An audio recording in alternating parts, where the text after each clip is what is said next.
Hello.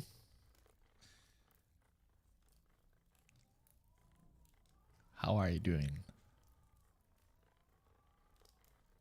I hope that you are doing fine. You had a fantastic Saturday and a great week. And happy to be here with you guys. So let's get started with painting a little bit this evening for me or morning for you, depending on where you are. How are you guys?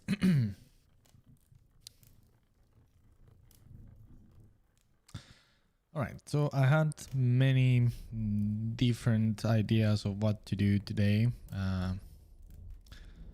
And to be honest, nothing of all the things that I had done before, I was feeling much for doing them. But then I saw the org that we started like last month, and it's like, yeah, okay, let's give it another session during the stream.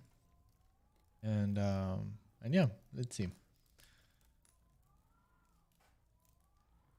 Also, sorry, for today I was thinking to try to have a little bit more focused conversation with you guys in terms of doubts that you might have about the profession, about, you know, any type of questions or doubts that you may have, because I have been bombarded with so many questions on social media, on personal messages and stuff like that, from, you know, people having issues finding a job, not not being sure of what to do, if there is something. Hi Richard, thanks for the like. If there is something wrong with the portfolio, it's something wrong with that they lack experience. Is that a problem finding a job on a studio as a concept artist or illustrator, etc., etc.? And there are so many caveats to these questions, and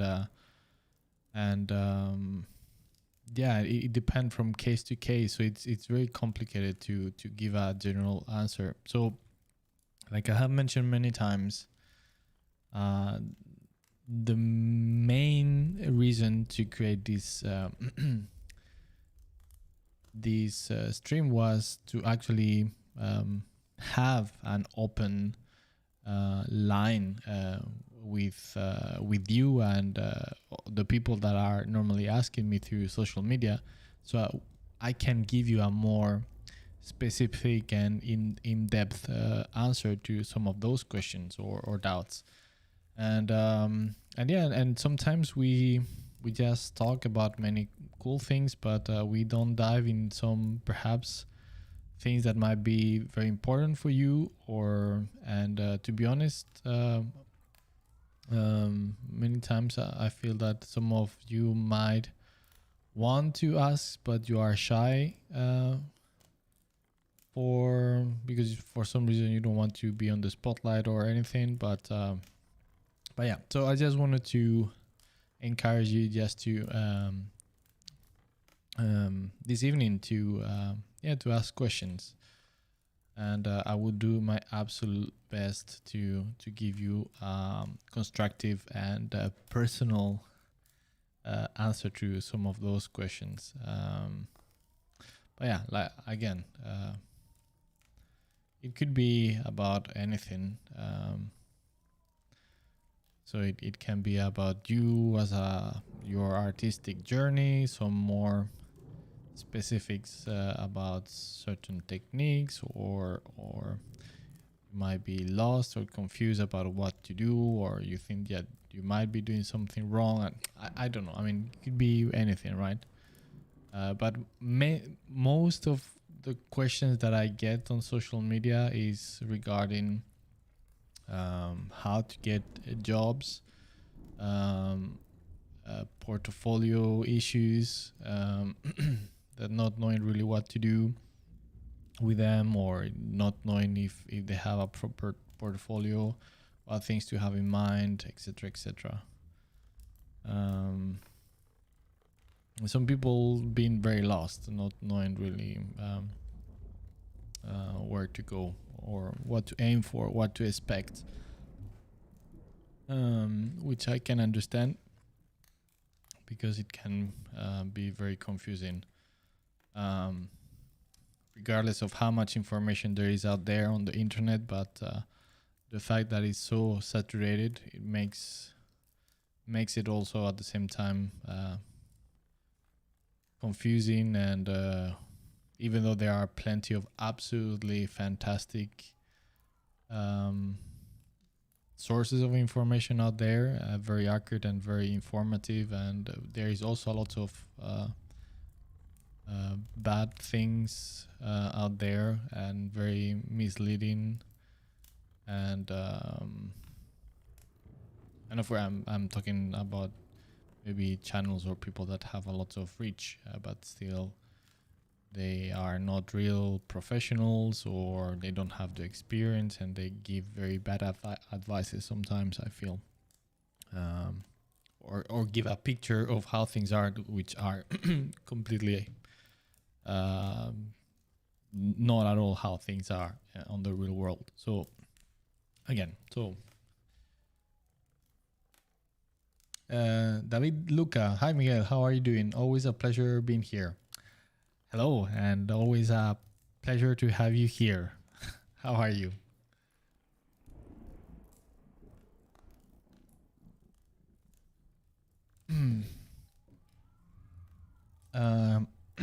Mange XXX. Hi Miguel, love your art, dude. Thank you, much appreciated. Welcome to the stream.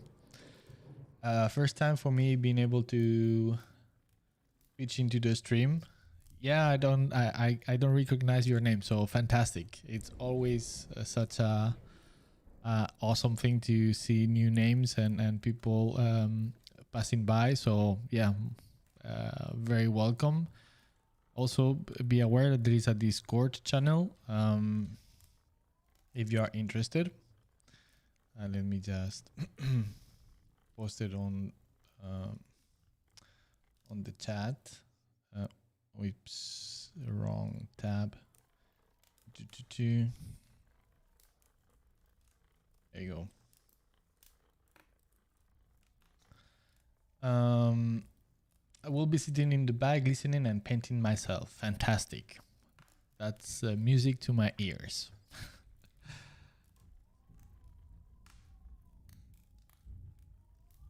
Kabeski, hello there, Miguel. ¿Cómo estás? Hello, how are you? Been a while. How are you doing? Well, I'm here just going back to this old org that we started like in October for the Orgtober. And haven't touched it since. So I thought it would be nice to give it a little push. I have some things to show you also, to share with you a little bit some things. I was hoping to wait a little bit more during the stream, so to give the opportunity for more people to join, and then to give you a small snippet of some of the things that I'm doing for the tutorial series of how to paint a space marine. Especially since last week I dedicated last stream to show you and do a little bit of the demo, one of the demos for the tutorial here during the stream. So, which I'm mostly done with that one. So I will show you that and another one. Juan Toledano, buenas noches, Miguel. Buenas noches. ¿Cómo estás? Bienvenido como siempre, una vez más. Kabeski, it has been a while. Yes, indeed. I have been doing good, working, studying, etc. Nice, nice. How is going with your studies? If I if I don't remember wrong, you were considering changing your studies, right?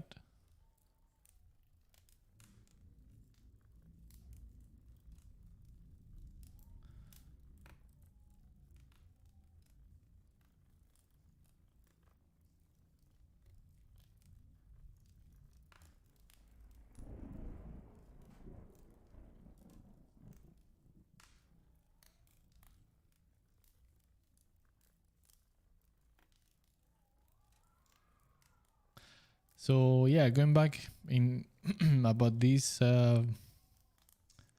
very common question that I get about portfolios. I see a common denominator in many of those questions related with portfolios, that people really struggle to understand how to use portfolios and how to use them, how to create a useful portfolio as well, and what things to have in mind. So I see that there is like a very recurrent theme.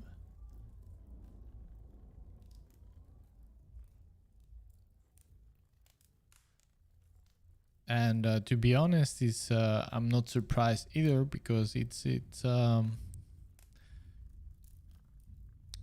for people that are um, s- getting started. It's quite a major task, and quite complex.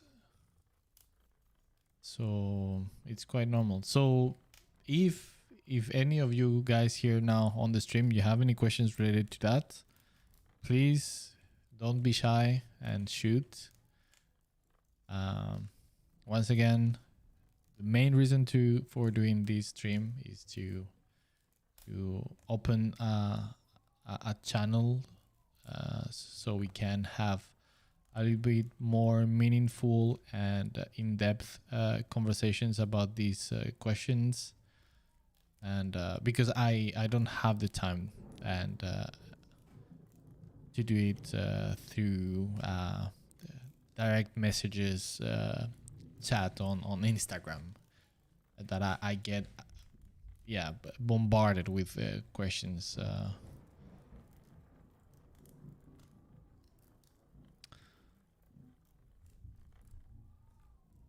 And just think about that. So also something related to my experience with my students in my course is that I see also like a tendency that people are shy because they feel stupid for asking certain questions.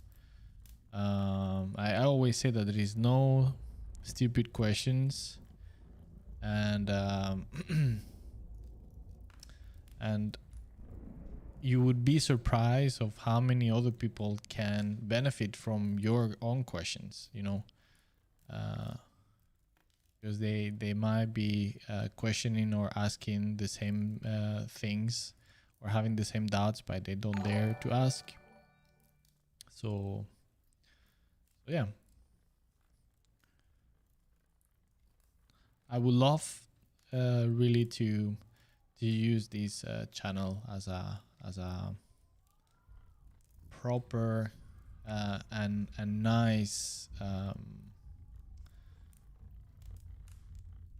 um, medium communication channel to have some nice constructive and useful conversations that all of you that all of not all of you, but those of you that are starting or getting started or are aiming to start in this industry, yeah, to learn, and even for those of you that have are professionals already or are working already, maybe to give the opportunity also just to share your experiences as well in chat, and offer your experiences and knowledge as well. So even though this stream is mine, but I mean, will be. I don't want it to be just about me, but about us, the community. So,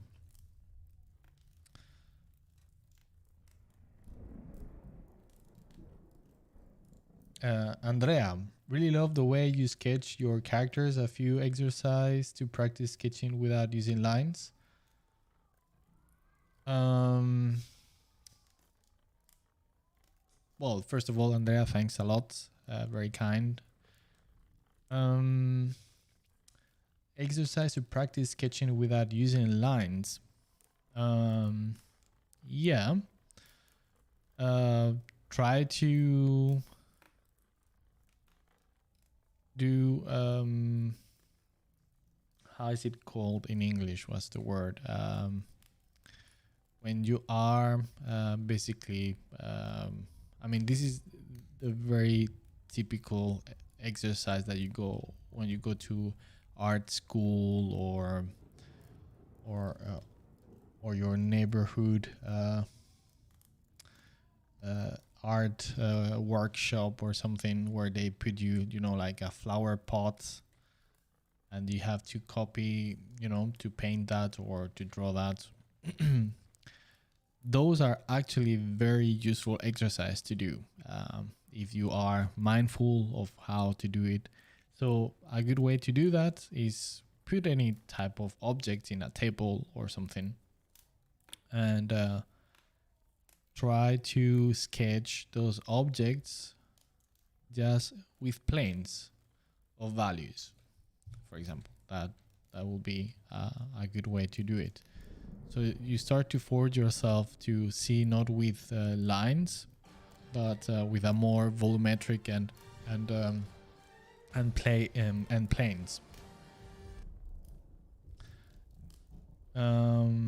Julio Primo, thanks for the follow. Thank you very much. Much appreciated. Welcome to the stream.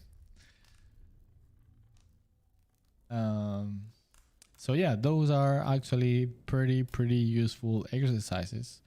But once again, understanding that those exercises are not just about mindless copying, but trying to reduce and minimize the volumes and oh my goodness, what is this?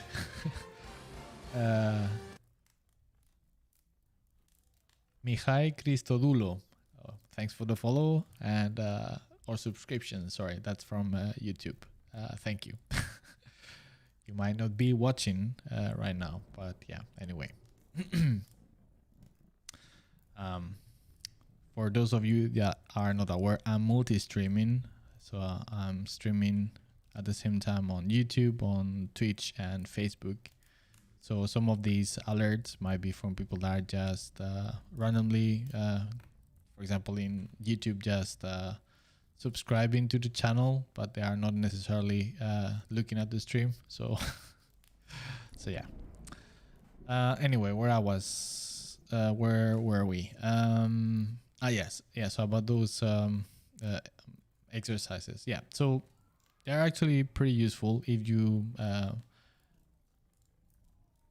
to replicate those objects, but just thinking into how to minimize all that information to the basic shapes and planes, and that's very useful to get a more volumetric mindset instead of with lines. And yeah, so there you go. That's one exercise that I can think of. And of course, you can make it as complicated as you want or as simple as you want. So it depends on the complexity of the object that you put. It's also a very common exercise to start working with colors for the same reason. So yeah.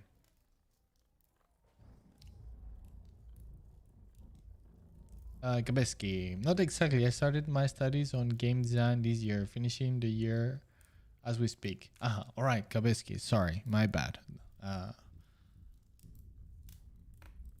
All right, so game design. Nice, nice, nice. So you are intending to work as a game designer, or are you more into art?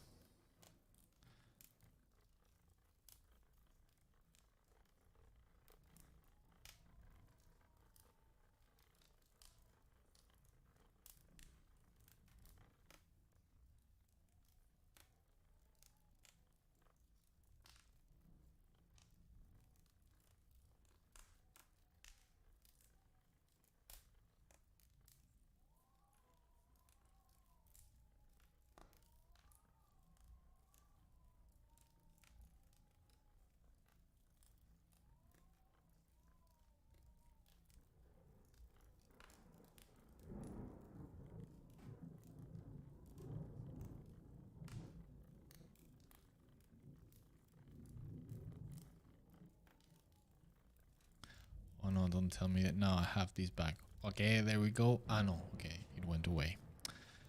Let's see how long it takes today for the bug of Photoshop to appear. Let's see what happens. All right. Peter, what's up, everybody? Hello, how are you doing? Welcome, man. How are you doing?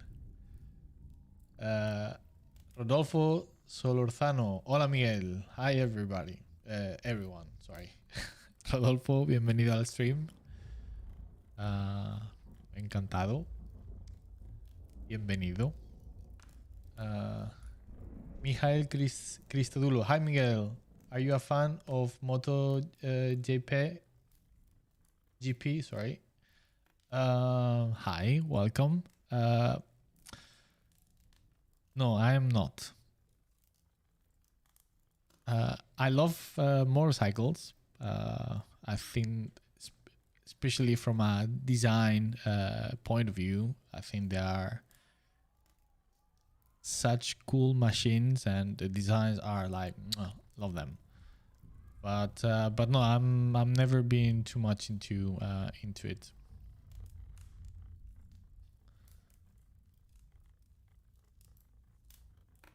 David and Luca, when you prepare a portfolio, okay, there you go. Good questions about that.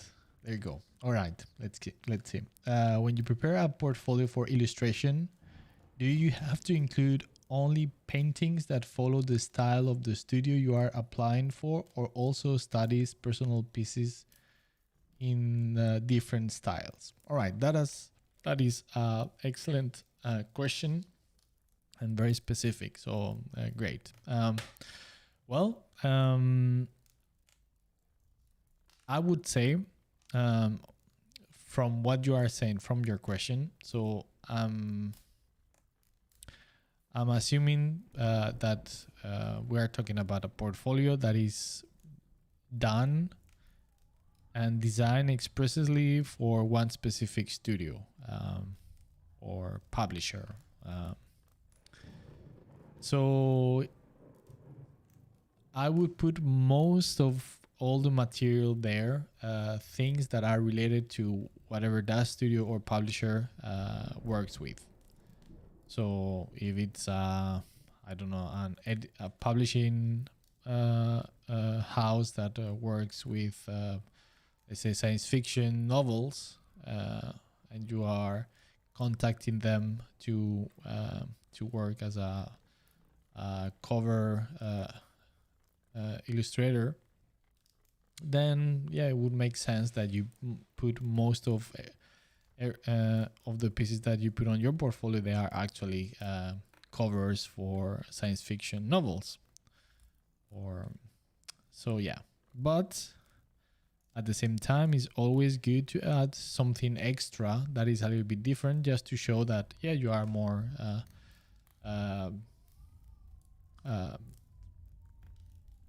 diverse and you can do many more things because you never know, right?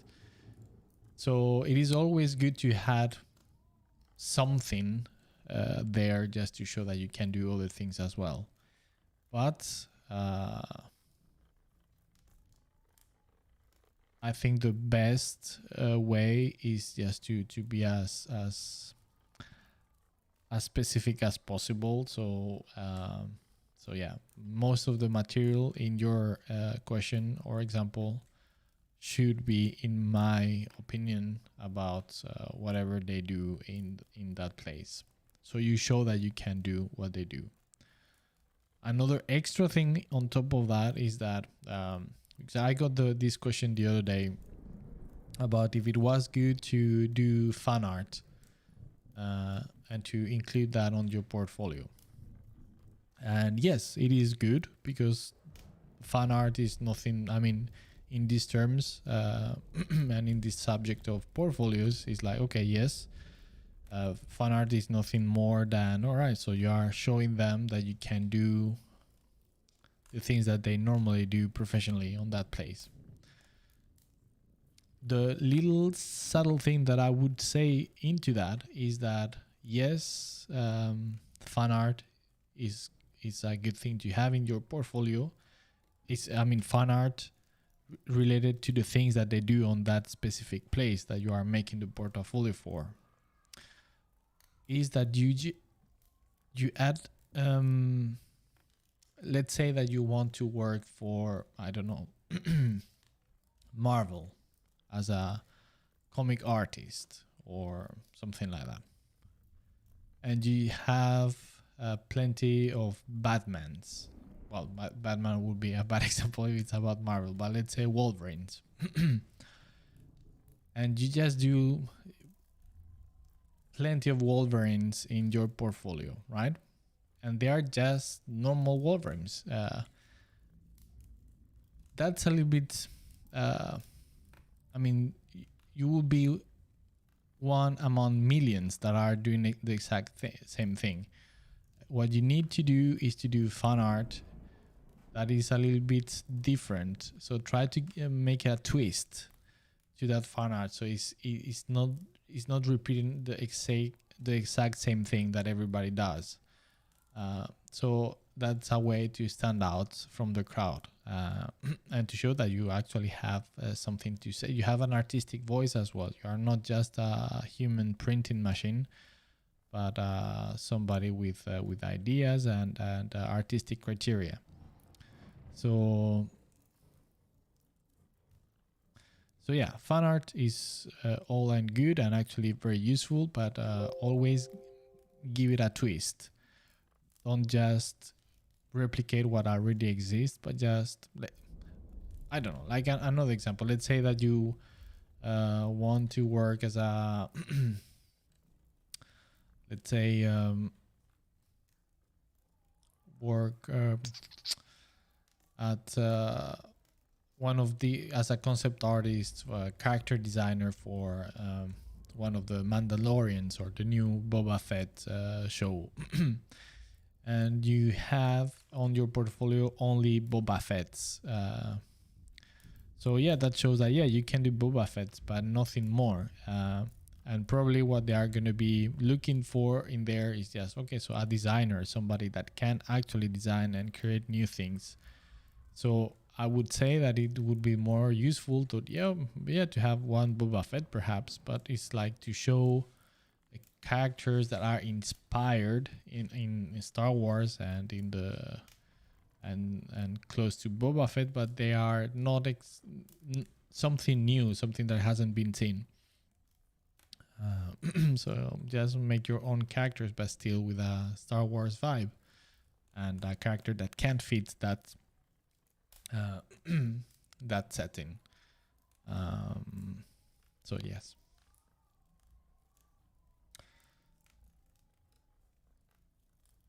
So to back to your question, yes, add. It's good to add something more personal, but just a tiny part. I mean, understanding as personal pieces as something that has nothing to do with what they do there. And that is maybe not related to what they do there.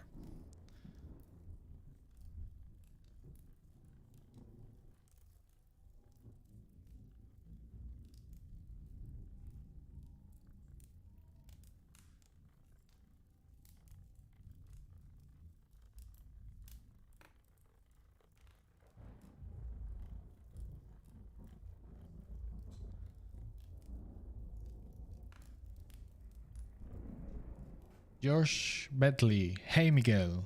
Hello. What are your thoughts on learning another skills like 3D to get into the industry before trying to find work in illustration concept art? To me, 3D seems a lot easier to find work in. Um, well, I think the more skills you have, the more hireable you are gonna be, obviously. So yes, especially nowadays, and if you are starting from scratch, and yes, I think 3D is a fantastic tool. I barely use it myself because uh, I haven't had the need much on the work that I do so far. Um, but it is definitely very useful, especially in certain types of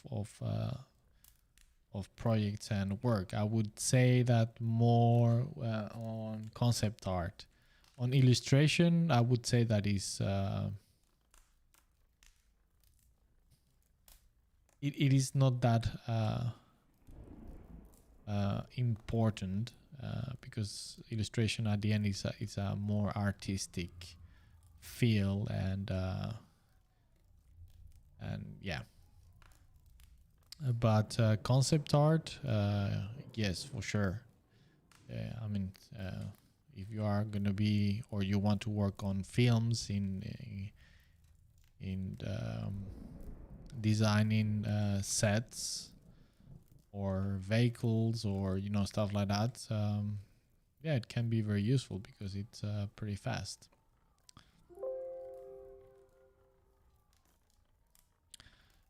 Same time, it's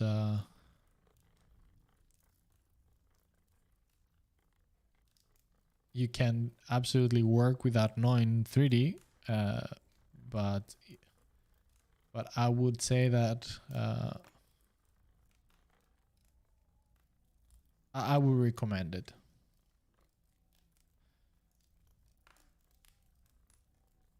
Especially if you are starting from zero, so you are a junior. Because if you are already a long career and established, then it's something a little bit different, right? But yeah, and anyhow, I mean, learning once again any type of useful skills is always good, right? Because it's one more tool in your toolbox.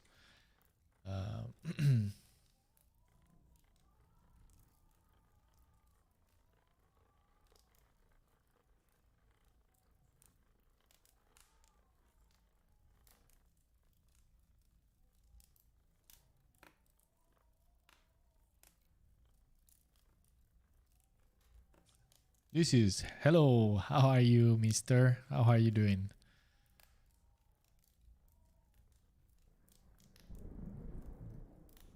I'm so glad every time I see you here, Lucius. This place wouldn't be the same without you, really.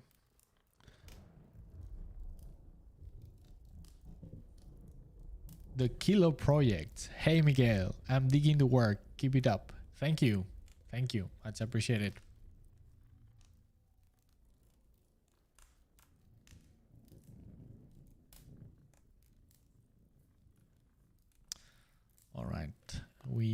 do something with this.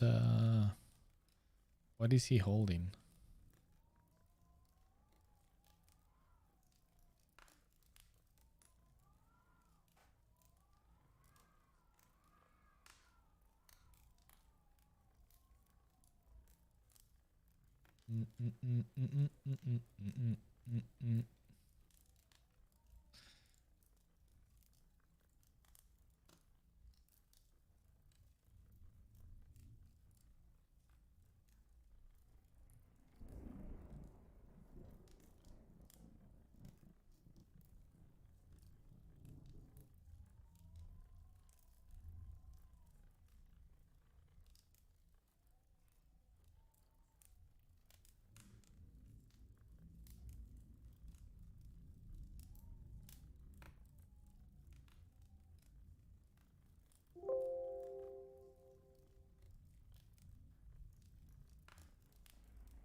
Let's see. Kabeski, well, I chose game design because the courses are a bit of everything, but I'm mostly focused on the art side. All right, Kabeski. Well, but that's good. I think it's regardless of what you want to be working with on the game industry, it's definitely good to have an overall knowledge about all the different disciplines that are involved. That's one of these things that people really have a hard time understanding when they talk about game development all the time. It's just that they talk about game developer as if it was one single thing, right? And there are so many extremely different disciplines involved, all essential, but very different. So yeah, when people say, "Yeah, I want to work as a video, like a game developer," but they don't know more than just that, and it's a little bit difficult because of course it's not the same to work as a coder than as a game designer, or I don't know, as a tester, right? Or a sound engineer, or a concept artist, or a texture artist. You know, it's like so, yeah.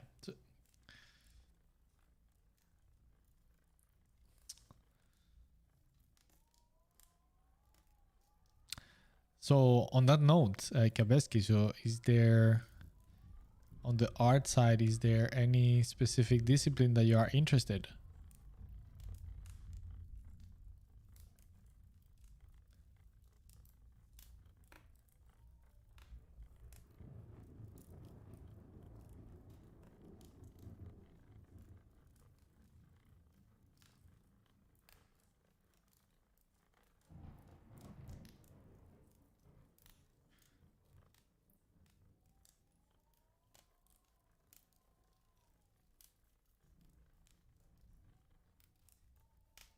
Juan Toledano, in school it's very common to start painting still life. Yes, that was the word. Thank you, Juan. Still life in a impressionist style. I think it is an easy way to start painting without lines. Yes, there you go. Yes.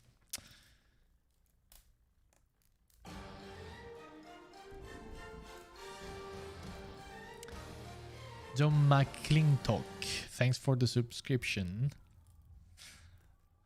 By the way, I don't know if I mentioned it at some point, but that animation for the subscription, I did it myself, and I have some other plans planned, but of course they are on hold because I have so many things on my plate. But when I did that animation, pixel animation for it, I had great fun. It was the first time I animated after more than a decade. And it was such a pleasant experience to get back to my roots.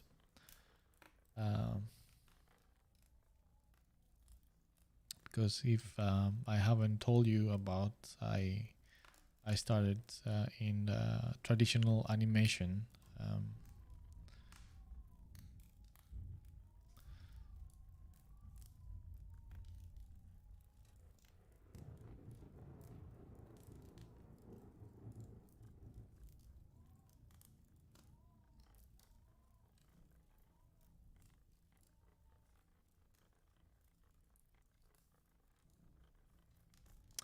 All right, I think we are pretty. I think I could make a small break with the org just to show you the things that I've been doing for the how to paint a space marine tutorial series. I'm almost done with all the art content that I needed to create. So that is actually pretty nice. I now need to spend time writing the scripts for the episodes left, and then do all the editing, which is quite a lot of work. But yeah, anyway, it's things are moving forward. So yes, let's see. Let me stop the recording for the org.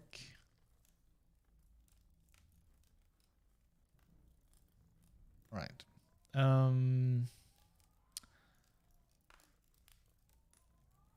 So yeah, this is the space marine that that we were doing last week, right? Let me see if you can see it properly. Yes, okay. So yeah, it's almost done.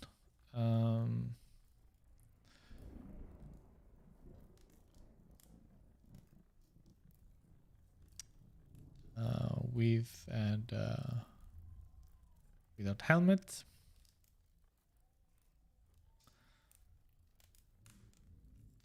I think they are quite. It's a little bit. It ended up to being a little bit too baroque, perhaps, with too many stuff going on. A little bit too noisy in details. But well, I think it is okay, and it does the job for what I need for the tutorial. So yeah, I wanted to show to share with you since we were painting it last stream.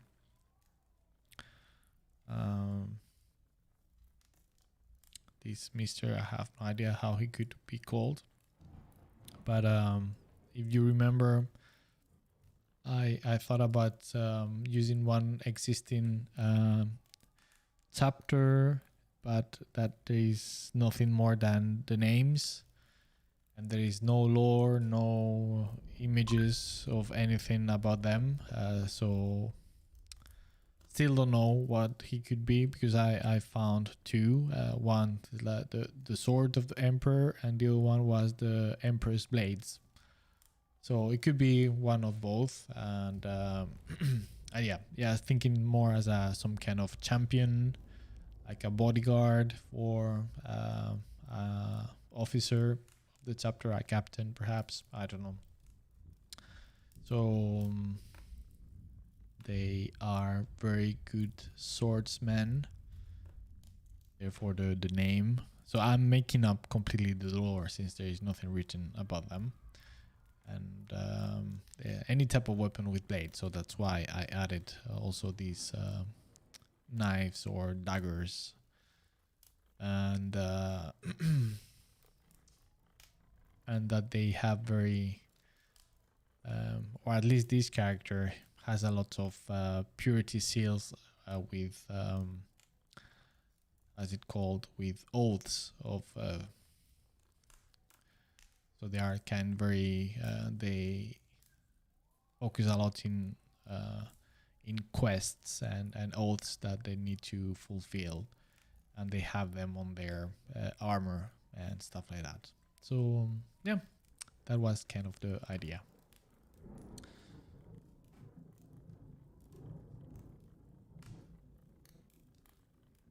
Let's see, where was I? I'm so falling behind with the chat. Sorry. uh,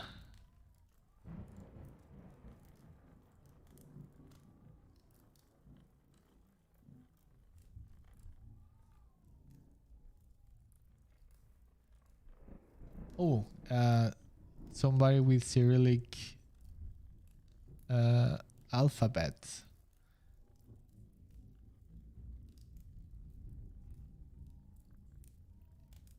Let's see if I can remember how to read it.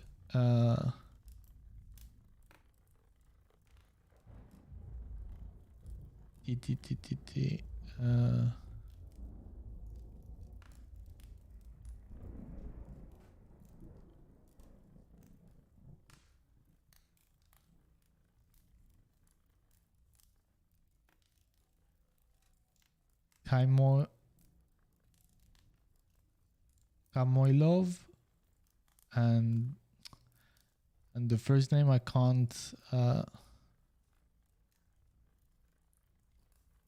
I'm too tired. Sorry. I should remember. Well, yes. Well, I don't know what you're writing, but I hope that it is nice, and welcome anyway. Mihai Christodulo, what brushes do you have? Are they for sale? Oh, of course you had to make that question. What a classic.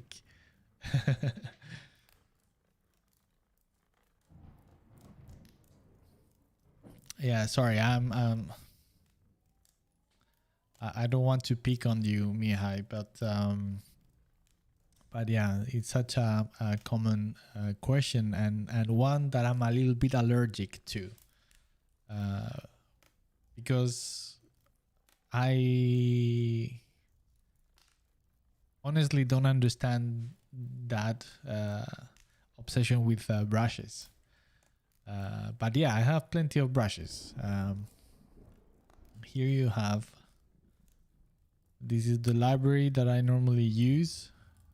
I don't know how many there are, but quite many. Well, many are repeated in here anyway. But I only use, for the most part, two. This one that I'm using at the moment, and now this one. And these ones are two that I made myself. Yeah, and why I think it's so, or I don't understand why there is so much focus, is because it doesn't matter really. Brushes are not that important. Once again, I mean, I have this huge library and I barely use them. So yes, it's not that important.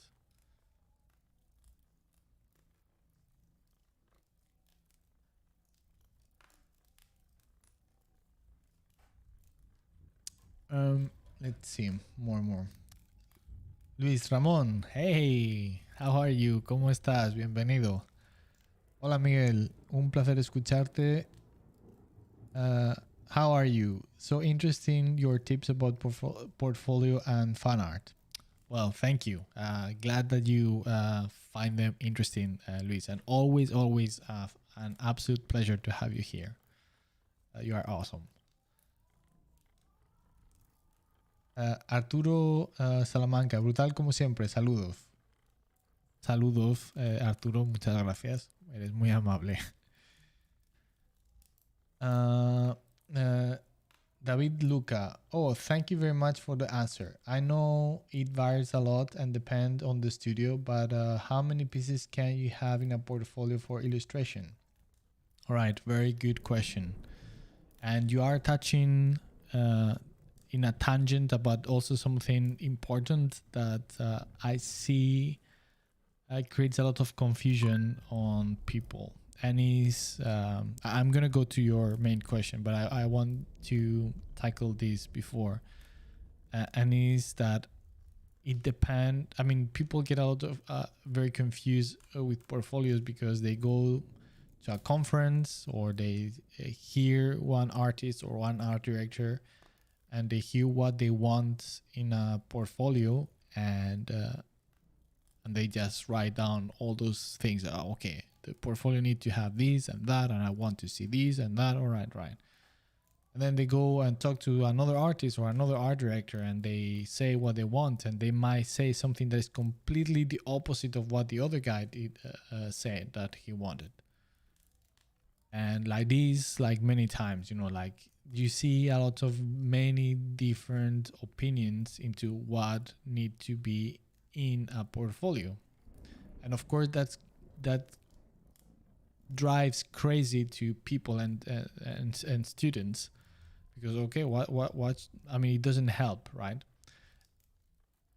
And if you think about it, it makes a lot of sense why it is that way.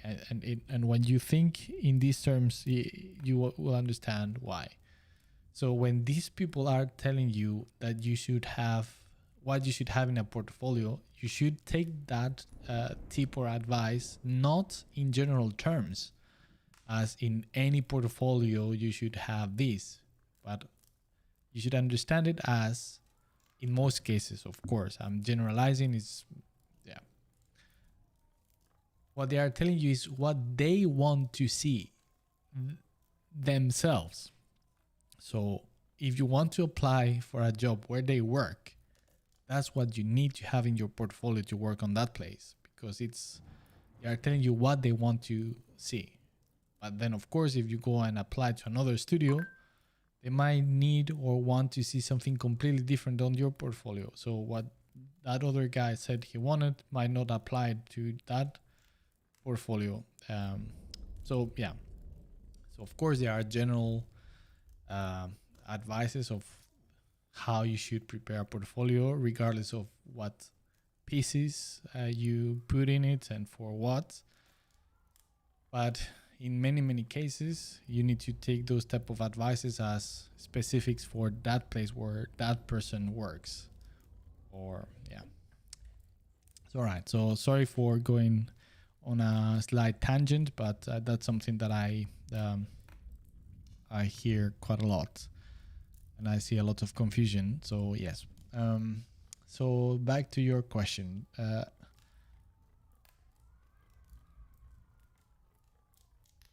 How many pieces can you have in a portfolio for illustration? Well,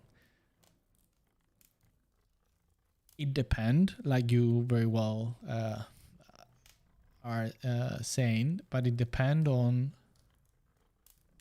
the amount of work that you have that is good enough to have on a portfolio. But in general terms, in a very general approach, I would say quality over quantity always. So I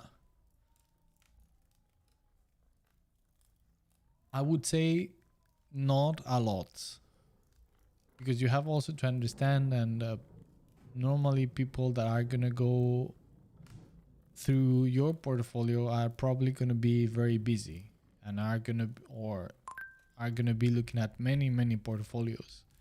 So that means that they don't have the time to spend 1 hour through a 200, I mean, I'm exaggerating, 200 pages of portfolio, because it's they don't have the time, not the energy and patience to do that. So you want to have a minimum amount, but that are the absolute best that you can deliver. So it's always to have only 3, just to put a number, that are absolutely killers, than just 20 that are average or bad. As I'm going to those like very extreme numbers, but yeah. So yeah, it did. Again, we are talking in general terms, so I don't know, but 1 second.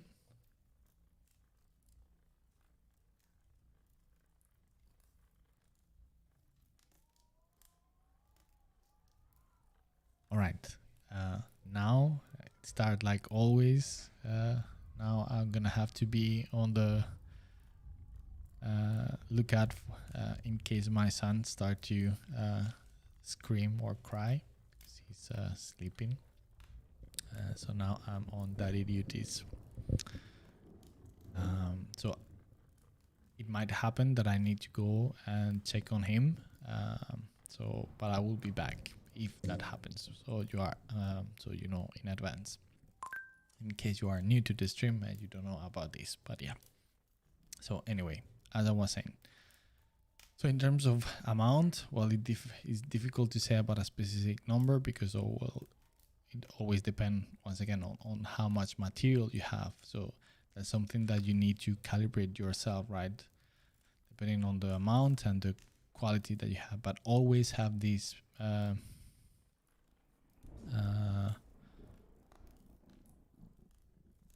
this concept that it's always better to have fewer and than many. So a small portfolio is always better than a long one.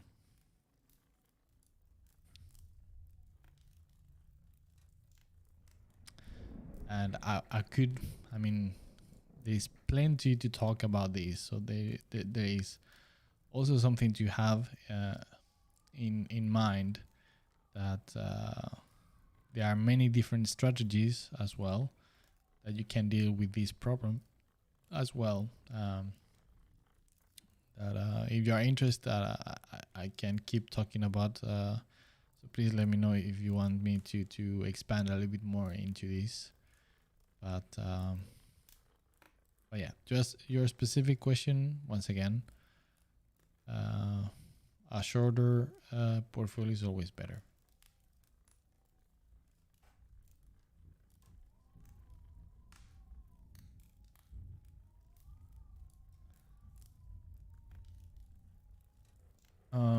All right. So before I continue with the chat, let me show you.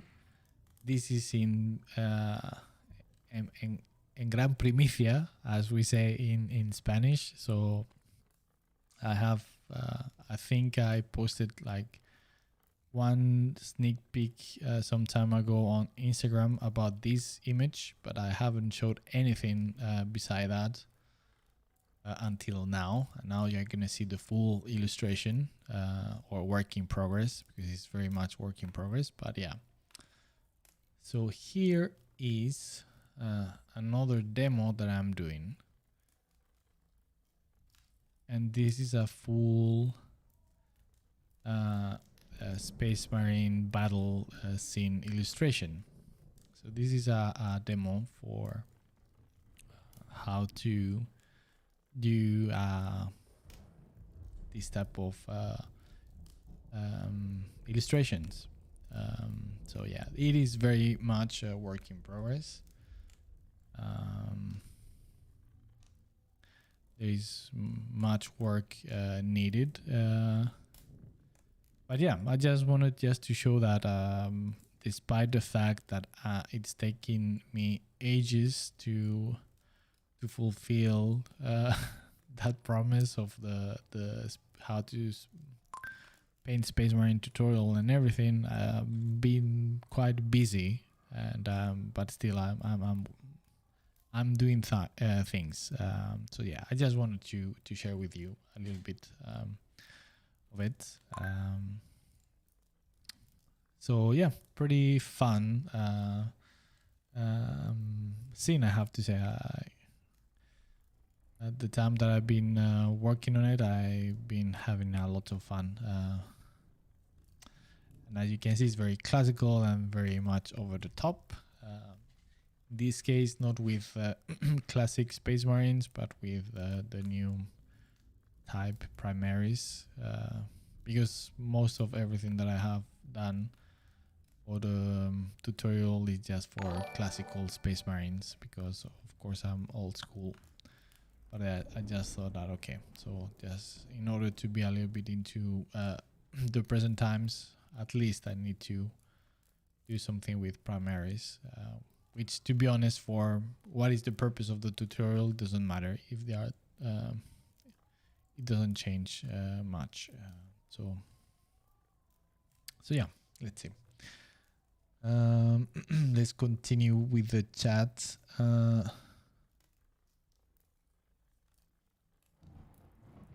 Luis Ramon, I'm finally found time to see you here in your stream. I'm in this moment drawing and designing a car for a car design concept contest. Yeah, Luis.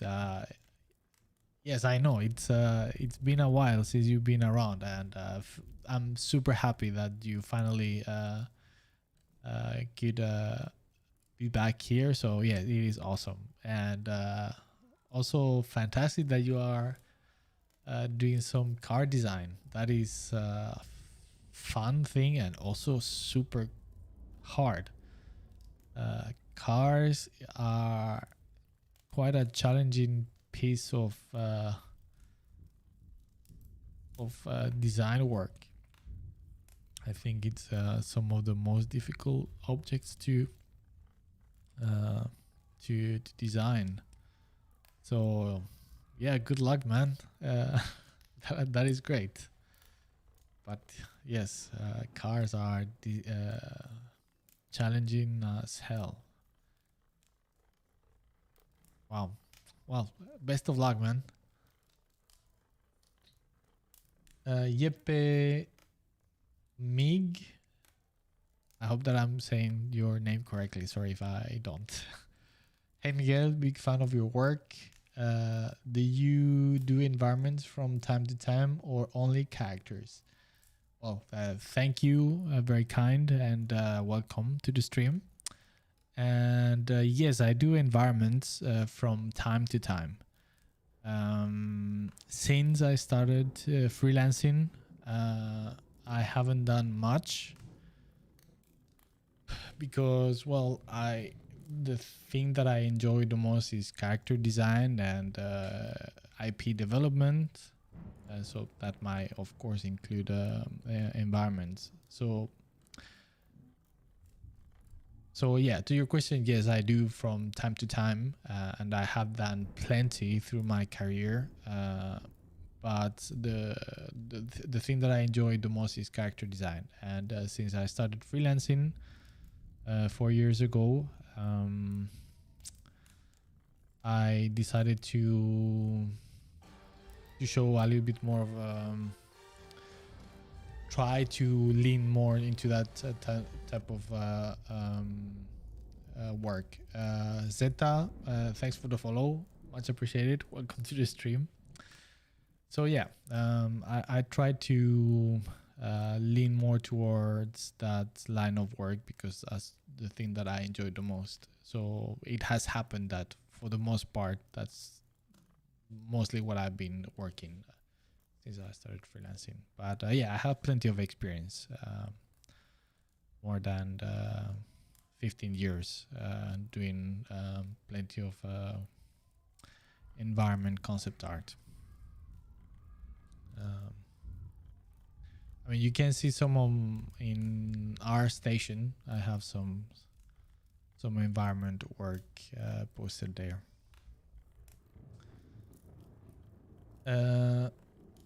Lucy's love tuning in very Saturday. Nice to know other people are painting at the same time as me. Also, there is always interesting stuff being talked about here. Oh, Lucy, you are so nice. Not as nice as as the Ultraman's film, but still almost there.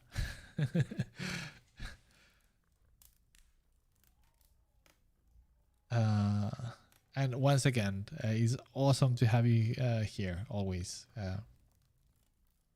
Mortis Champion. Hello, Miguel. Hello. How are you doing, man?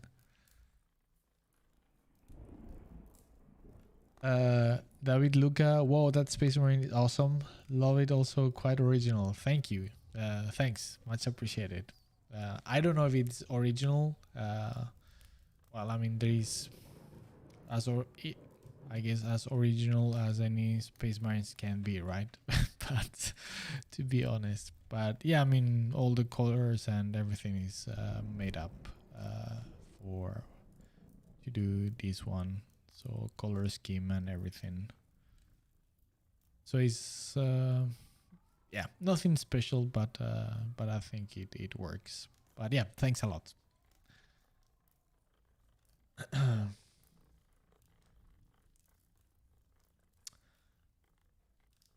Mortis Champion, have you watched Arcane?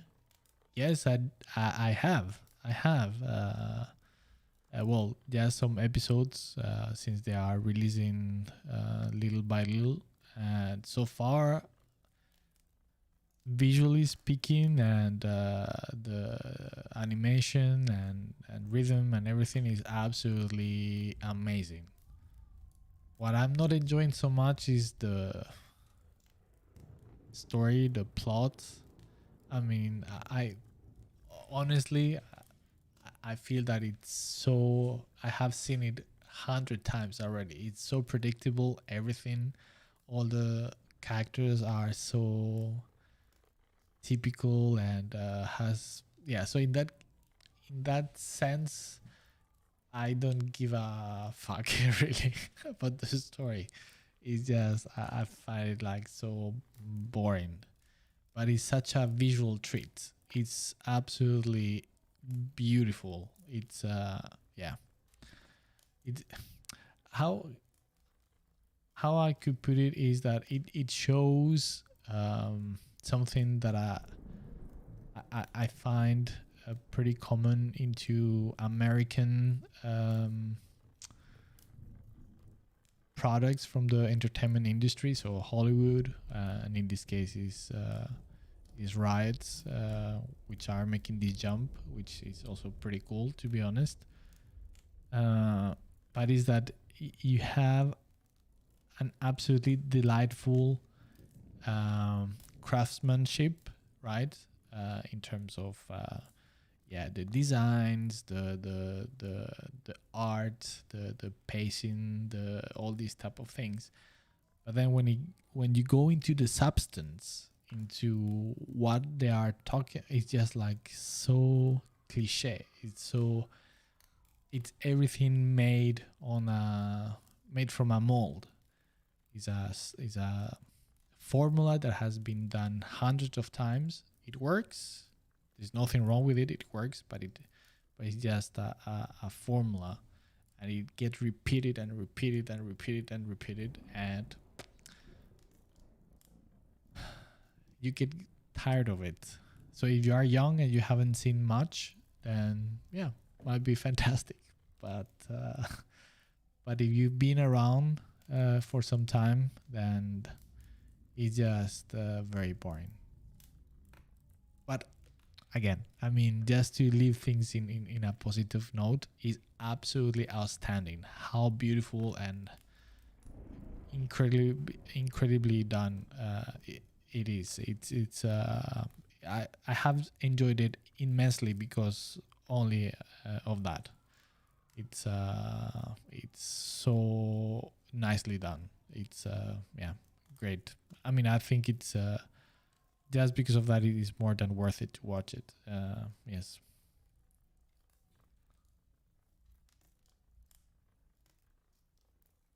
Peter, I think I will use these for my kill team color scheme. All right. Well, I'm flattered. I would love to see that. And if you do, please, please, please share that. I will absolutely love it. That will be fantastic. Yes. Let's use the brush question. Yes. The brush question. Is there any magical brush that can do everything? Yes. I mean, sorry about picking into that. I mean, there's absolutely nothing wrong. It's a pretty common question, but you shouldn't be so focused into brushes. It doesn't matter. I mean, you can. It's brushes is just a small, tiny thing that doesn't play such a big thing part into the process of doing good work.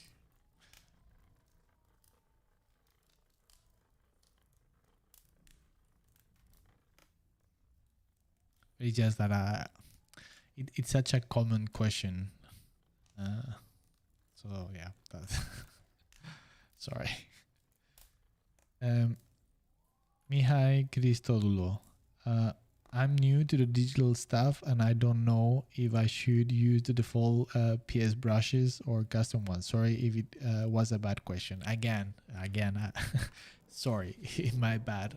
I didn't want to pick on you. There is absolutely nothing wrong about asking about that. All right, absolutely nothing. So please, nothing to be sorry about. You you did nothing wrong. So, but as I said, all right. So just expanding a little bit into it. They just being serious now. Yes, I mean, brushes are just tools, and that provide certain utility to, but they are nothing more than just tools. So you can do absolutely great work with one simple brush, and so you don't need any cool and fancy brushes to do awesome work. So that's what it comes to, right? So it's always good to experiment and have cool textures on your brushes and all that. That's completely fine, and it's actually fun to experiment, and you can get very nice results. But it is something very superficial. It's nothing that important, especially if you are starting into digital painting. The brushes is something worth diving into a little bit later when you have a little bit more experience, because then is when you can fine tuning your process by designing a brush that really fits your needs as an artist. But until then, don't worry about brushes. Just pick one that you feel it's nice enough for you, and the basic Photoshop brushes are more than enough. So I mean, at the same time, if you want to look around and experiment with other brushes, then of course there's nothing wrong with that either. But my point with all of this is that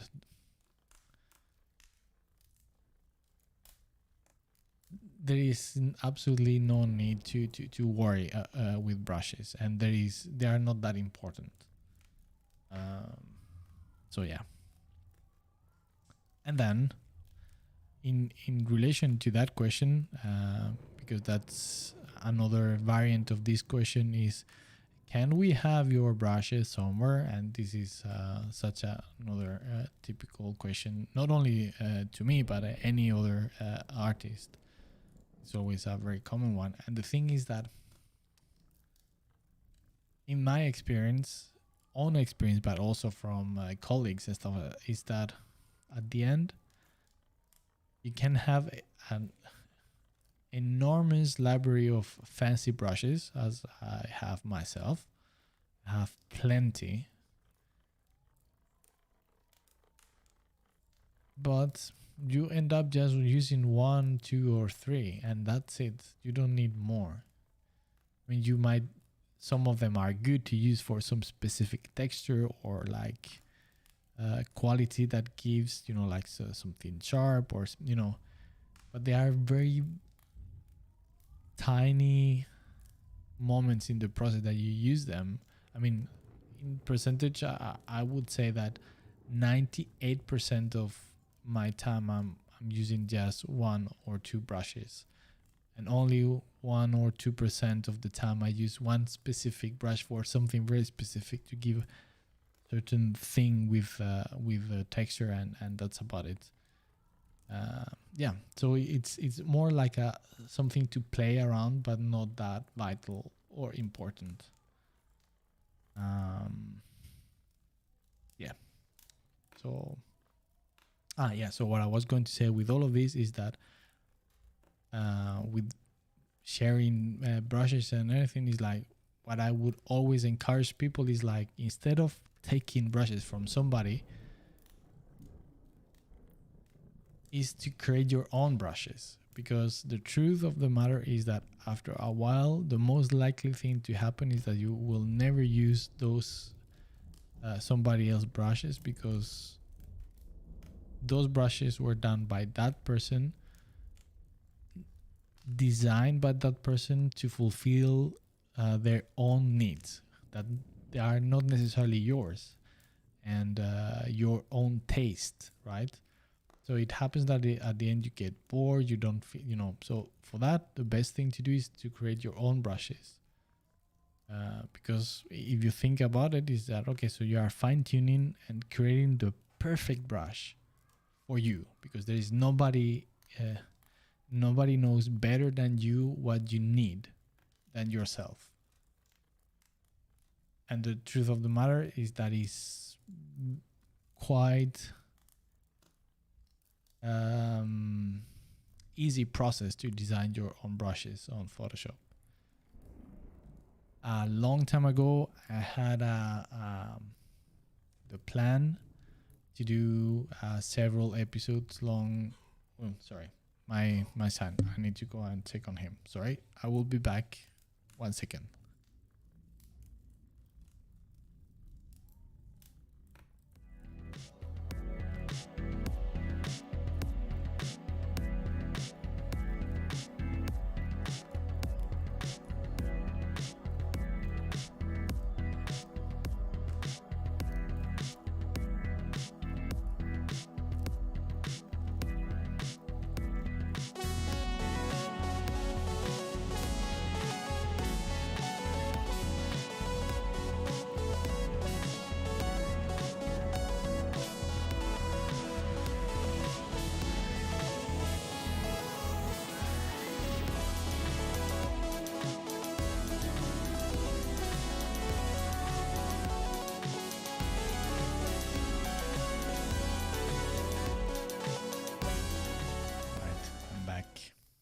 Sorry.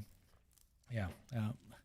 My son, he's 4 months old, and yeah, sometimes he wakes up, and I need to check on him. All right. What I was saying. Yes. So yeah, I had planned to make several episodes long tutorial about how to create your own brushes, but sadly, as a very recurrent theme in my life, I'm so busy all the time that I only had time to do the first episode so far. Hopefully I will at some point do the other episodes, but yeah, it's not on my priority list, I have to admit. But at least I have the first one, which covers the absolute basics. So if you are interested, go to my YouTube channel, and there you you can take a look into that. So I go through the basics of how to design your own brushes. All right, let's see.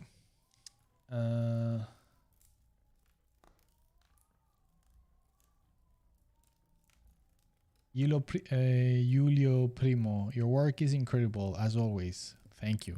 That is so kind to say. Grazie mille. I'm assuming you are Italian because of your name, but maybe you are not. Sorry.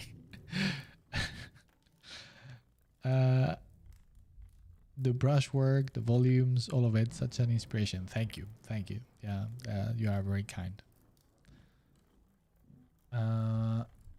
This is Lord Commander Dante, Regent and Warden of the Imperial Milies, does not cry. Indeed, he does not cry. He screams of rage.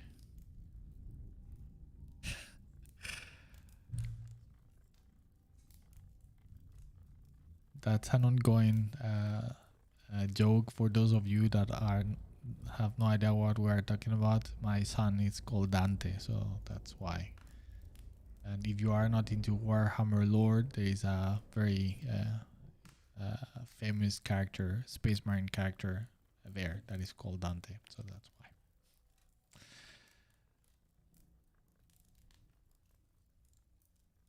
why.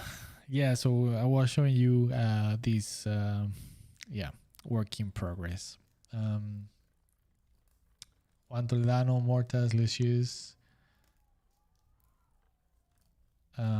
Thanks. Thank you, guys. Peter, very nice in my best Borat voice. Very nice. It's very nice. Zeta, hola. Hola, hola. Bienvenido. Welcome. We'll never be as good as the Ultimate films, but a man can die trying. Yes, that's the attitude. That's the attitude. At least to aspire to the absolute best, right? Always aiming for the heavens. Juan Toledano, do you add color to this kind of grayscales work, or only work this way for things without colors? For things without colors. I have seen a lot of people starting grayscale, probably digital natives artists. That is a very good question. Sorry, I'm just trying. Right, not false alarm.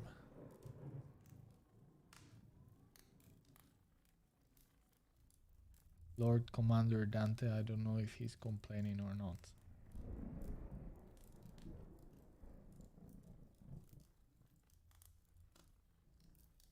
I think he's fine. He's just dreaming about killing heretics and orcs.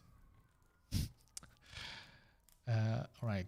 All right. So I personally like to work directly in colors. That's the way that I enjoy the most. And for the most part, I work always directly in colors. But working in grayscales has its own benefits. For especially in this case for didactical purposes, since this is done for a tutorial,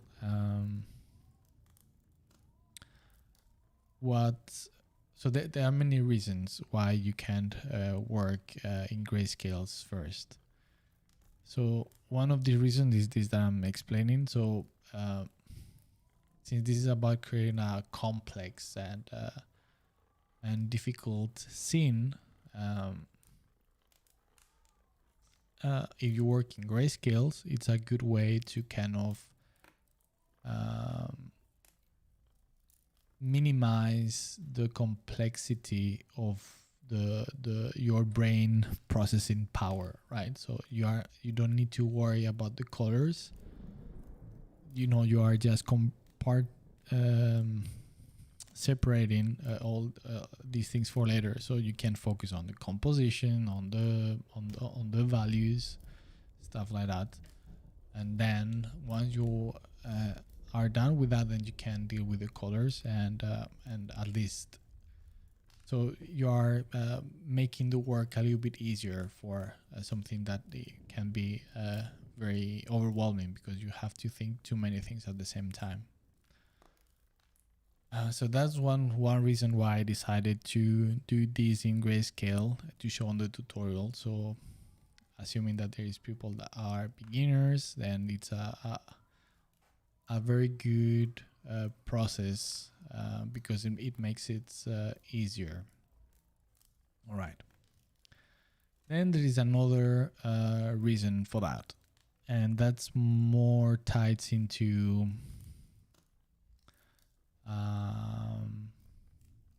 how could I put it? A stylistic choice for narrative purposes. What I mean with that is that, okay, when you work in grayscales and then you apply color on top of that, it tends to the saturation and the life the sorry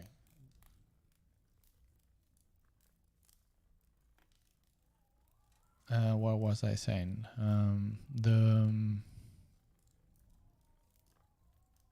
Yes, that when you apply colors after having everything in grayscale, the overall results tend to be more muted and less vivid and joyful.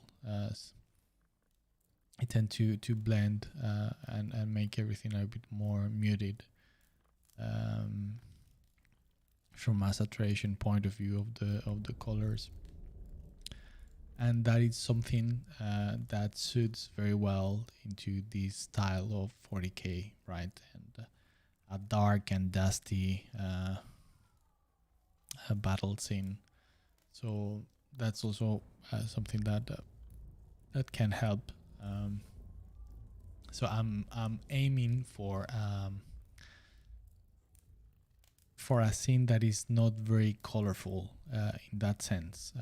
So aiming a little bit for a certain level of monochromatic tone to the whole thing. Still, it will not be monochromatic, but I'm not aiming for very colorful image and with many with colors all over the place. So that's one of the other reasons to start in grayscale. And yes, and that's about it. I think I don't know if I was going to say anything else about it. Sorry, since I was distracted by Dante, I kind of lost the reason and the line of thoughts. But yeah, so yeah, at least those are some reasons.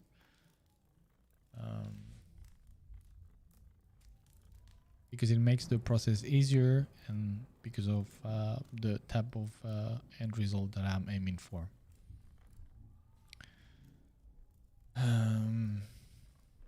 Yeah.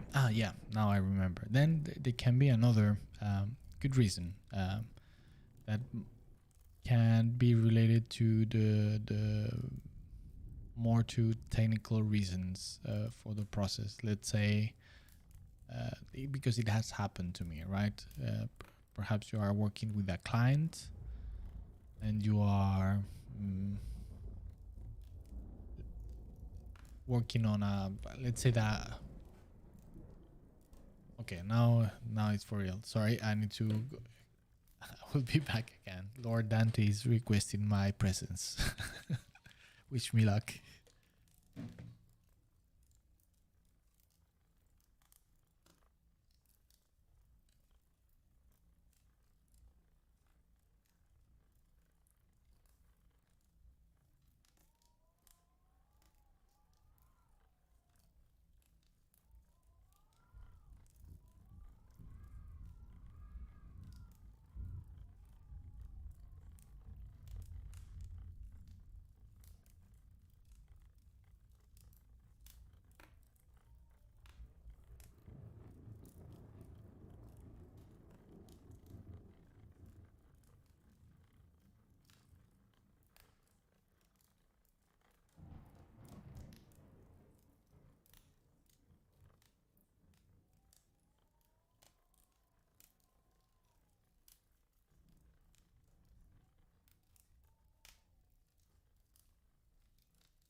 Okay, I'm back.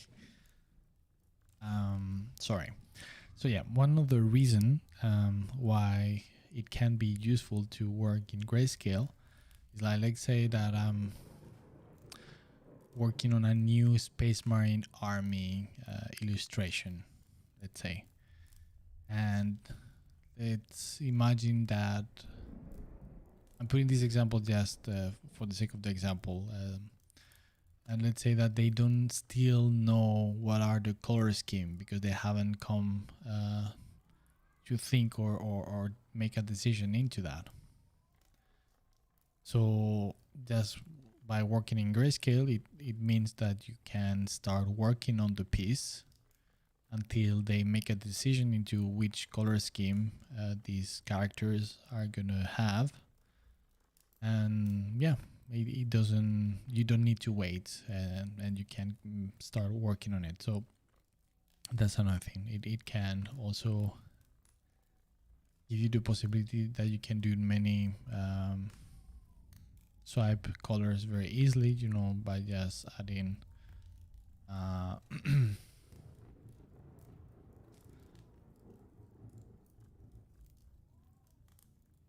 overlay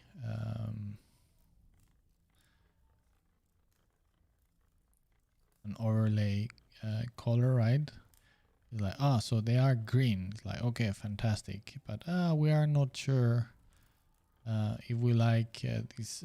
We prefer red. Like, all right, so let's go with red, you know. So you can change colors, some base colors pretty easily, but you still have the base. And yeah, so that might be another useful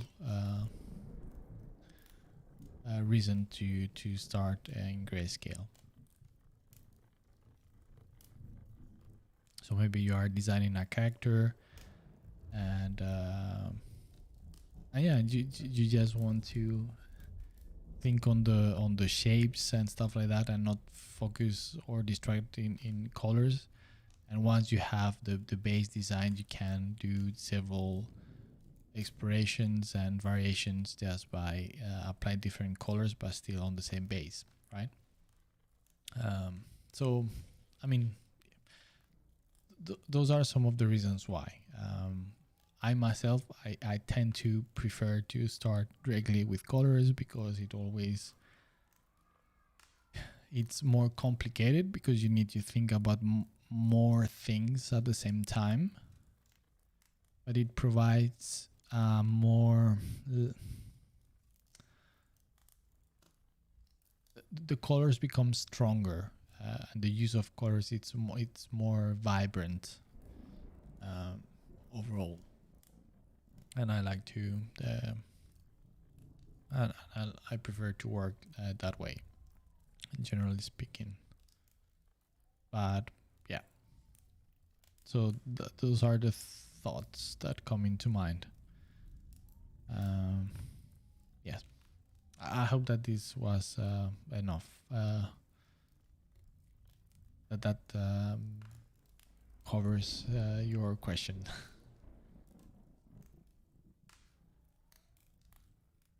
But I mean, if you think about it, it's a little bit similar to the traditional way of working, with, let's say, with a oil painting, right? Where you first you have a line drawing, then you might do a pass with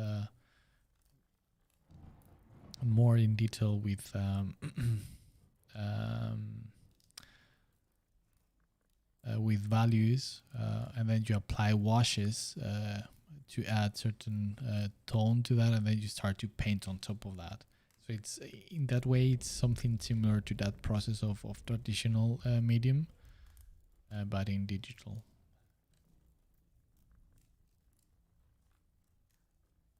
Luis Ramon, thanks a lot.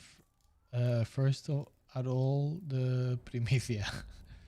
The primary smart illustration is awesome. Thanks, man. Thanks for your good luck wishes. Of course, of course. I'm doing this card contest because I'm planning to fix and upload my portfolio in concept art with props, vehicles, and characters and illustrations. So it is so interesting, your answers about how to many projects including a clear portfolio. Thanks again. All right, Luis, that is great. Without knowing much about what are your objectives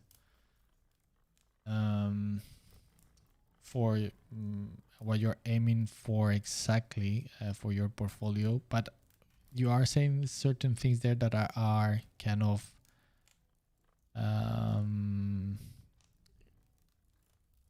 showing some red flags to me.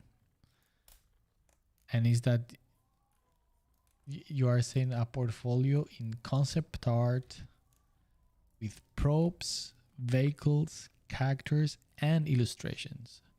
So it's a very, very wide range of things that you are aiming for the portfolio.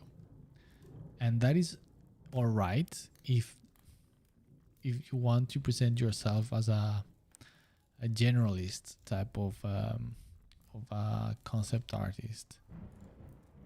But I would say that that's not the most efficient and clever way to do it. So going into the line of what I was mentioning before is that you need to, I mean, in this position, once again, I don't know exactly what you are aiming for, but I would try to think in terms of, okay, what is it that of all those things that you have mentioned, what is it the thing that you enjoy the most, or do you think that you would prefer the most to be working with, and focus most of your portfolio into that. Still, you can add certain aspects of let's say of these other areas of concept art, but don't, let's say, don't spread evenly, let's say, two concepts of each, so I cover everything. No, I would choose one, let's say character designs, and I would put 75% of my portfolio of character design, and the rest to show that you can do other things as well, but focus in one thing. I think that's the best thing to do in terms to find a job. Then we can enter into, is it good to be seen or to lock yourself as an expert in certain area? Well, I don't think that it's good in the long term, but that's a completely different conversation. So in terms of portfolio and seeking a job, I think that's the best strategy, to specialize yourself or presenting yourself in one area for the most part. Um, that doesn't mean that if you are seeking job in different places, maybe that could mean that, let's say that you want to apply at DICE Studios as a vehicle concept artist, designer. But then you send them a portfolio where most of the things that you show there are vehicle designs. But then at the same time, you are applying or seeking a position as a character designer in Blizzard, let's say. Then for that portfolio, even though you have plenty of vehicle designs that you have used for the DICE portfolio, in the Blizzard portfolio, since you are applying for character design concept art, a character concept artist, and put most of the material in your portfolio with material that is related with character design. I hope that it makes sense what I'm saying. Just sorry, I'm starting to be a little bit tired, and I'm not in my best at explaining myself.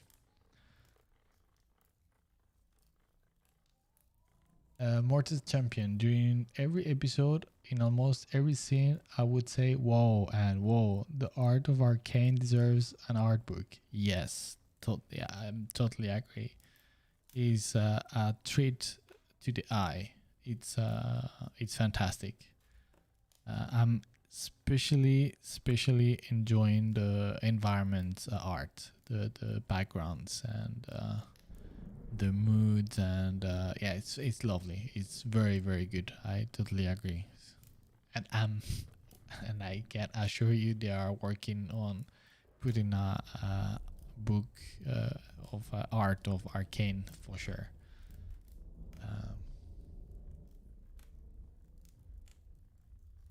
Pontus, whoa, looks awesome. Can't stay, but really nice stuff, Miguel. Thanks, Pontus. Much appreciated. Maybe you are not here anymore, but yeah, thanks, man. I hope that you are doing great.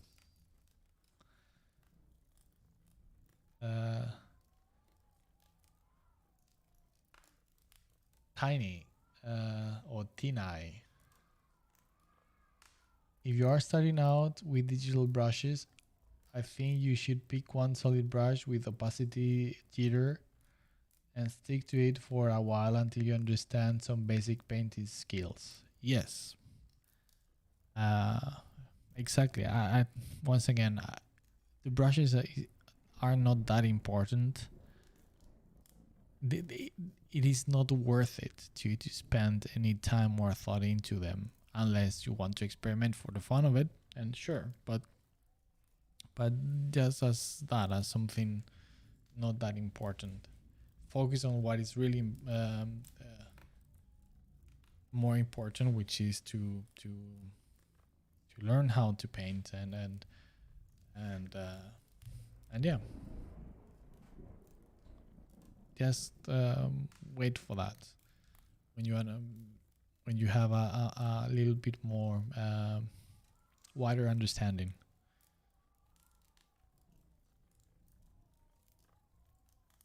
Oh wow, we got some bot in here for the first time, I think.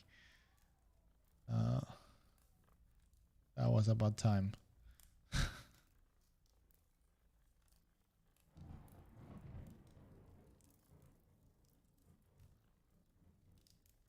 I don't know how. Yeah, I'm such a noob into all of this that I have no idea how to control that. I guess I would need somebody doing some modding into the chat.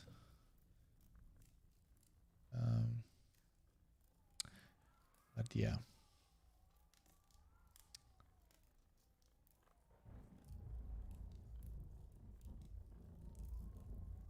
Juan Toledano, I'm new into digital painting too, and I have found that practicing, you find what you like or not of the standard brush, and you are making small adjustments to these brushes until you have your own. Just as the natural learning of the technique. Yes, exactly. So that's the point. It's I think is meaningless, and to worry about that, especially, and if we come into buying brushes, packs, stuff like that, is, in my opinion, if you're a beginner, it's a waste of money, because as Juan Toledano is saying very nicely, is like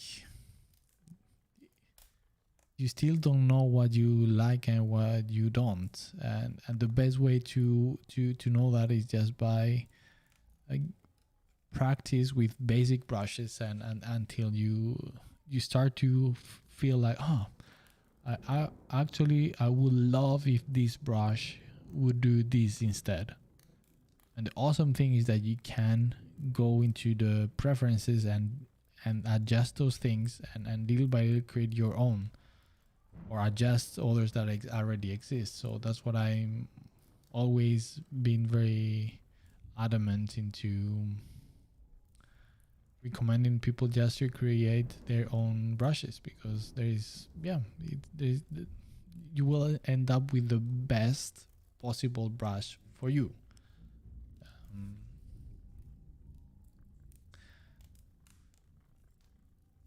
Yellow Primo. Yeah, you got me Italian there here. All right. Okay, well, I'm happy that it wasn't that difficult, but with that name. But yeah, you never know. Yeah, okay, great.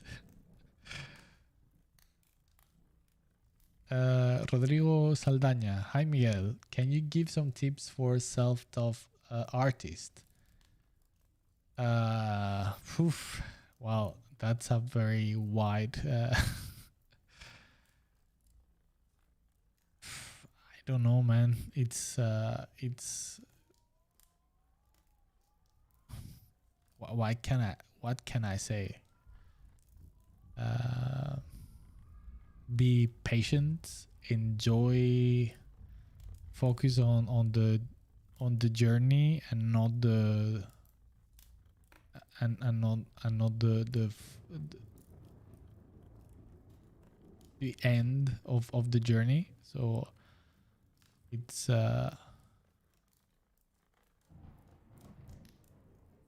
it's a long, arduous process, and it's the same for everybody. Sometimes, and it can be very frustrating, but you need to embrace that challenge and just enjoy the ride. Oh, there you go. Once again, sorry, Commander Dante is on the call. Sorry, we'll be back.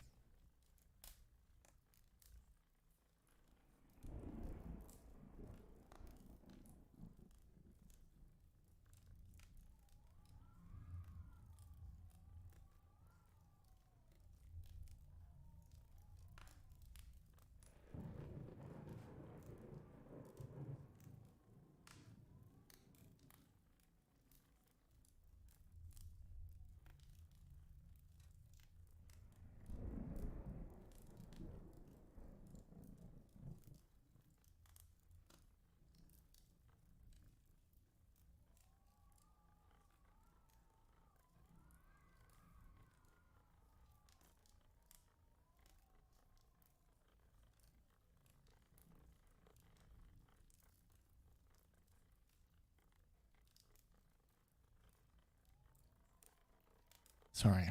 Yeah, he's a little bit. He has a little bit of a cold, so he's coughing. But I just get there and he's sleeping. So, but yeah, I still need to go and check on him. What was I saying? Yeah. So just enjoy the ride, and focus on the on learning and accept the frustration and yeah, just enjoy the. Oh my goodness, again. Okay, sorry guys, I need to go. Yeah, we'll be back.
All right, I'm back. Sorry. uh, it's everything. It's about the pacifier. If he drops it, he starts to cry.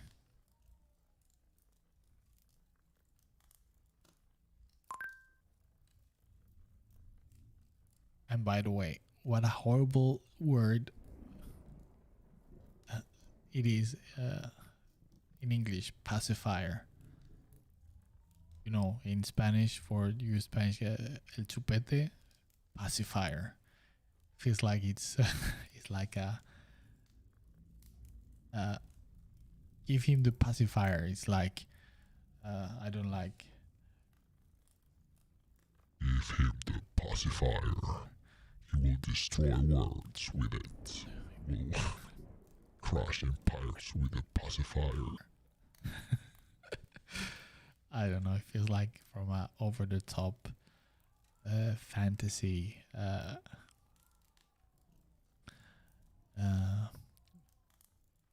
world or something. The pacifier.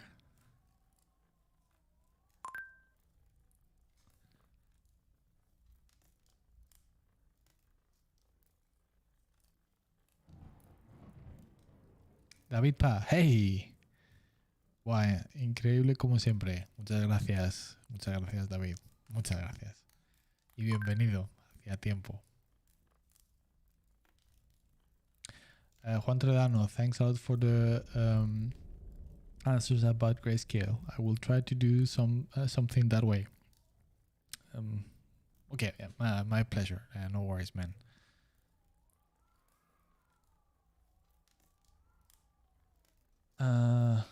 David Luca, what's your thoughts on? Okay, let's continue.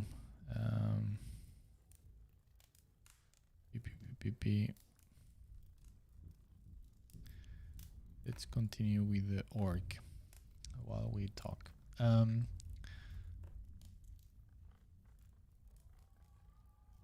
What's your thoughts on having a portfolio on social media like ArtStation, Instagram versus having your own website?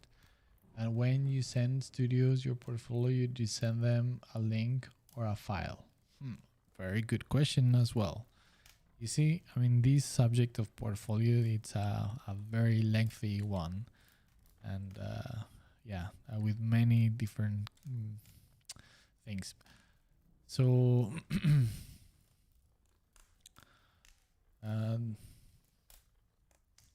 the question between having an online portfolio on a existing social media platform or your own webpage is a classic one, and I would say that you should have both. And of course, I mean, we should differentiate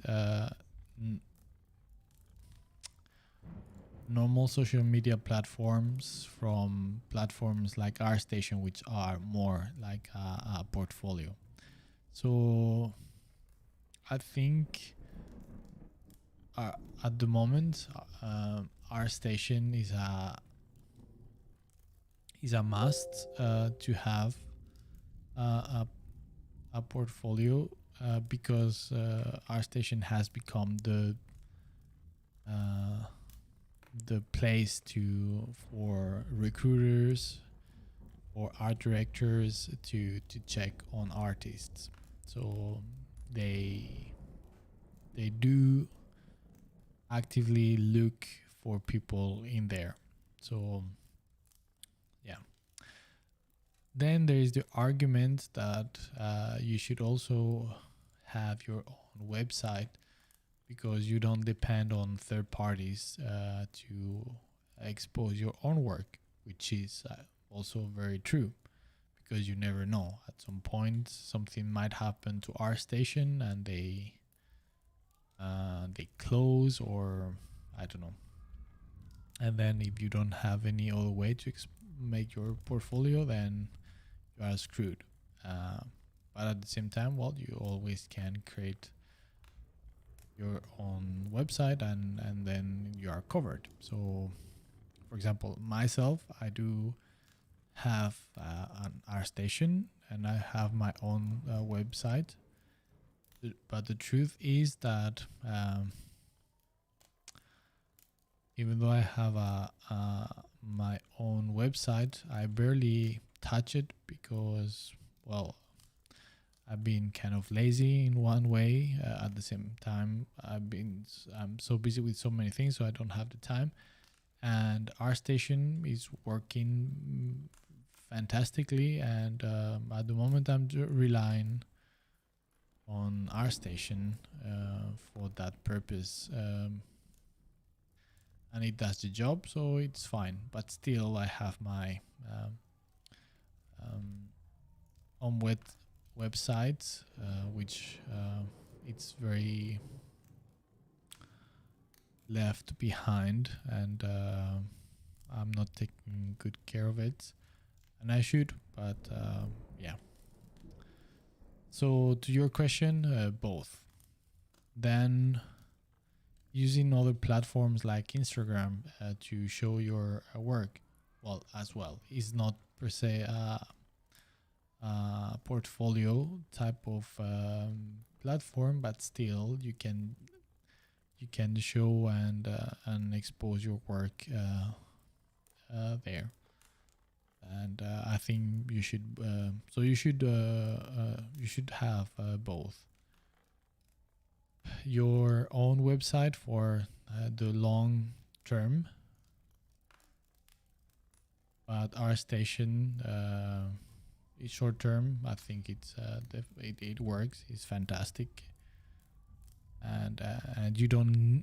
And nowadays, and while it's working fantastically, you don't need your own website.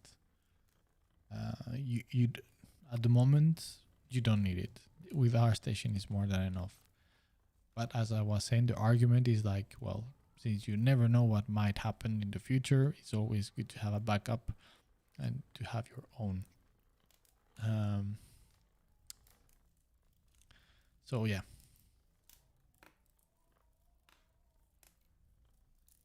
Then the second question, which is very good, about if you send your studio, your portfolio, you send them a link or a file. That is okay.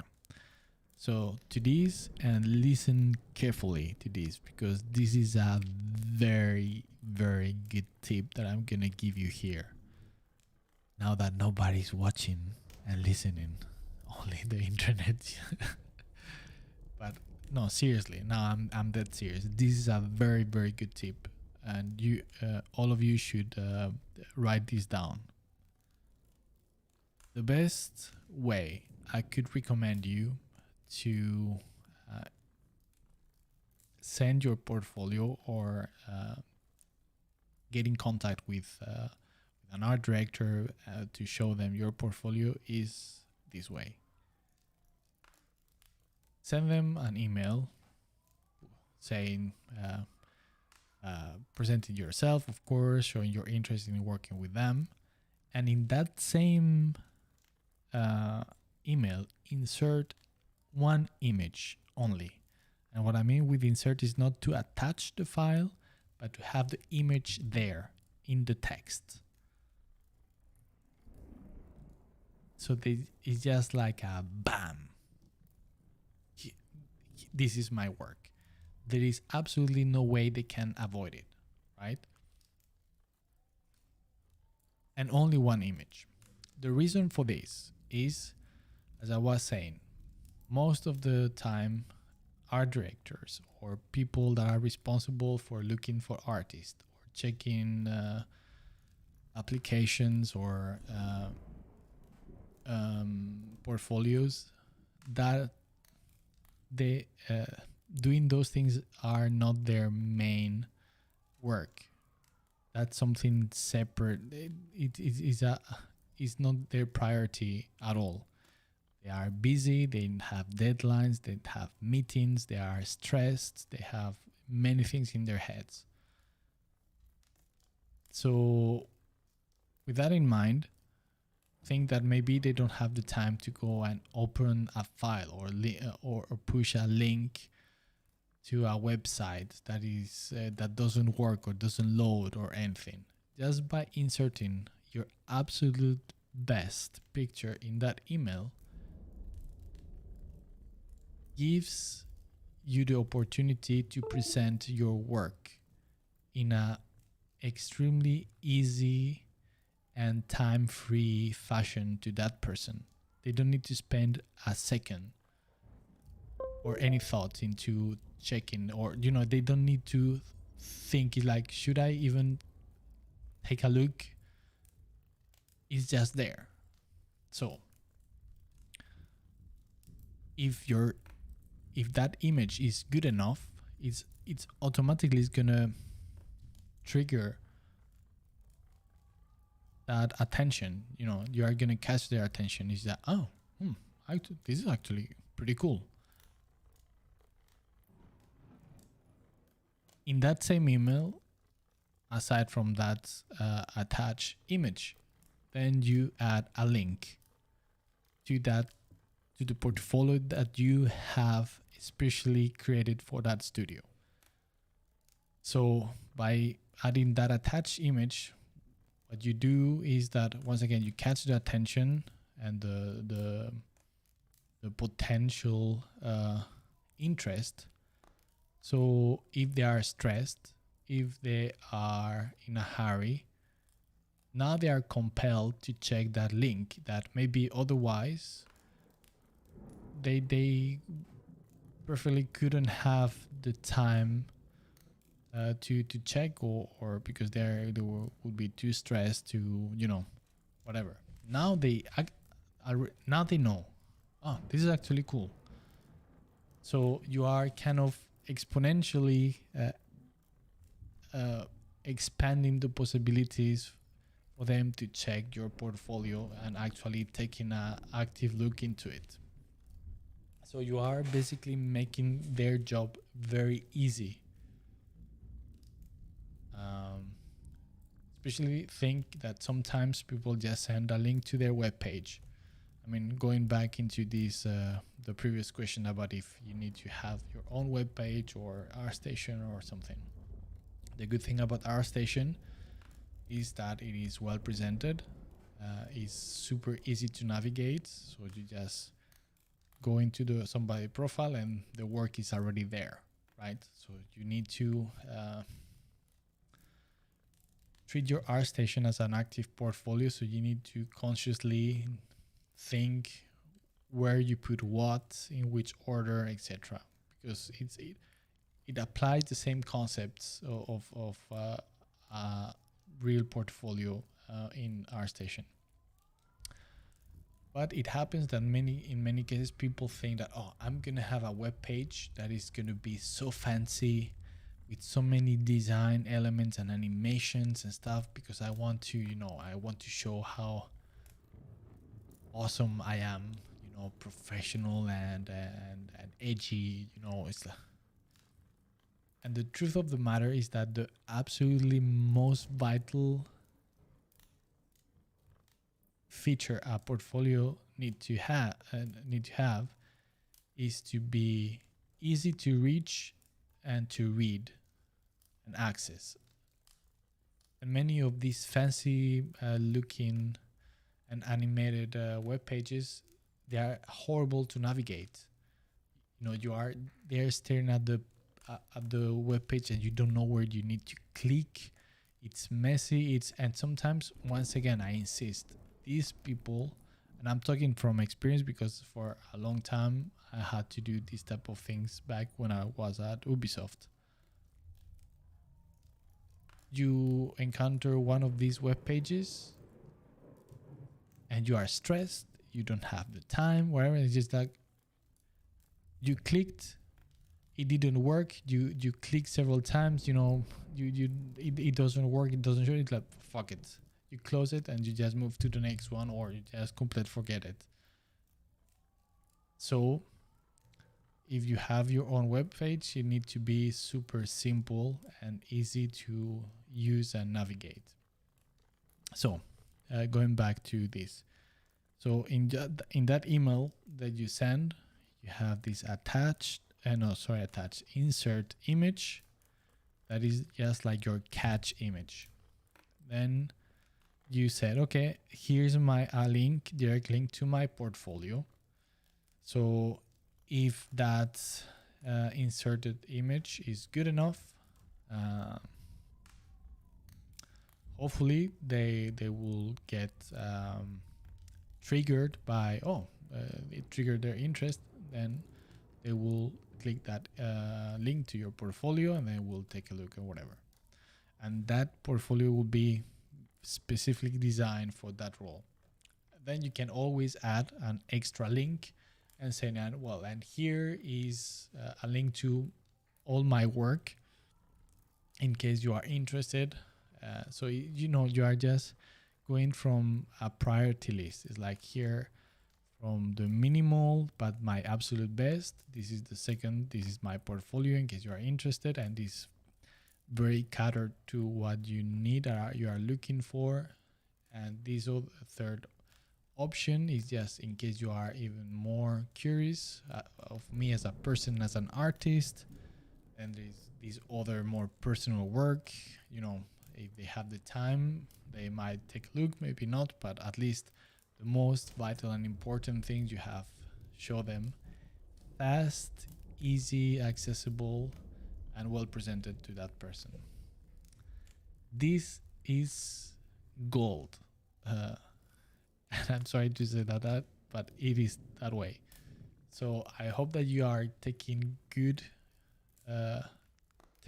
notes of this, because this tip is pure gold. I'm telling you, right? So you're welcome. Just for free.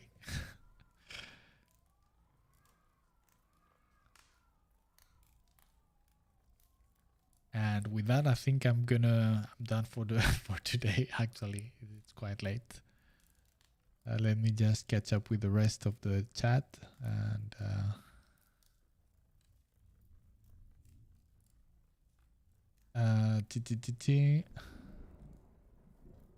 Luis Ramon, thanks a lot.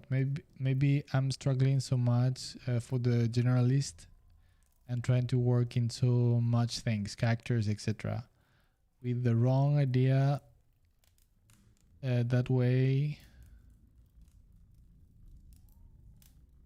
it's a very to find job. Answering your question, the stuff that I enjoy the most is by far vehicles, cars, etc. After creatures. I repeat, my background, experience, and tastes are focused on vehicles. Thanks for true suggestions. All right, so in that case, I would say focused most of the work and material and pieces that you want to include in your portfolio. Focus on the character design. On vehicle designs. And as I was saying, add an extra of other things just for the sake of showing that, yeah, look, and I can do other things, but this is the bread and butter of my expertise, vehicles, because that way it's more likely that you will find an appeal to jobs that are related to that. Yeah, so Lucy is taking notes. Good. I'm the thing. I'm just saying this, but I'm not joking. This it is pure gold.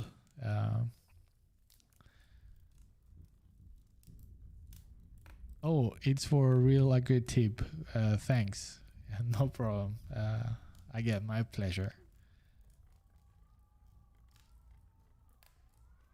I have earned at least a couple of beers, in case at any time, for whatever reason, we end up on a conference or event. At least 2 beers. And I'm being generous.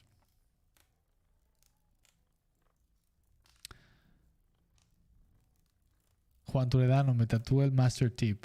Bien, bien, bien.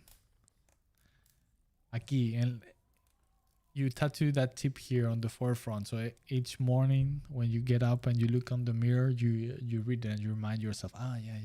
It's like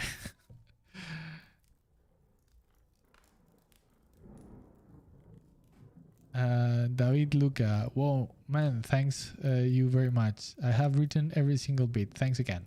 No problem. My pleasure. As for the tip, I will have to kill everyone that knows about it now. Yes.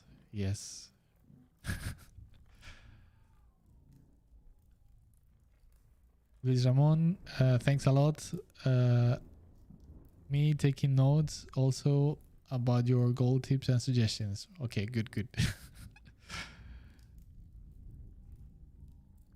I would say something stronger than a beer, pal. All right. Well, then I'm open for any other thing. But yeah. All right, guys. It's been a pleasure, like always. Really, I really enjoy this.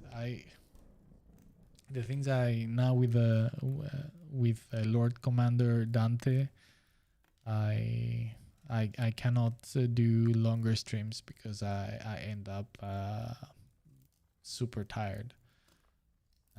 So yeah, and today I'm already half an hour over my what I was planning to. So anyway, but like I was saying, absolute pleasure, and yeah, see you next week, same time, hopefully. If nothing happens, I hope that you have a fantastic week. You take care of yourselves. Continue doing awesome stuff. Please be sure to share on the Discord channel. I always enjoy a lot watching the things that you guys paint, even if sometimes I don't have the time to answer or say anything there, but I look at everything and it's an absolute delight. And yeah, thanks again for being here and being awesome. And don't forget, those notes, pure gold. Bye bye.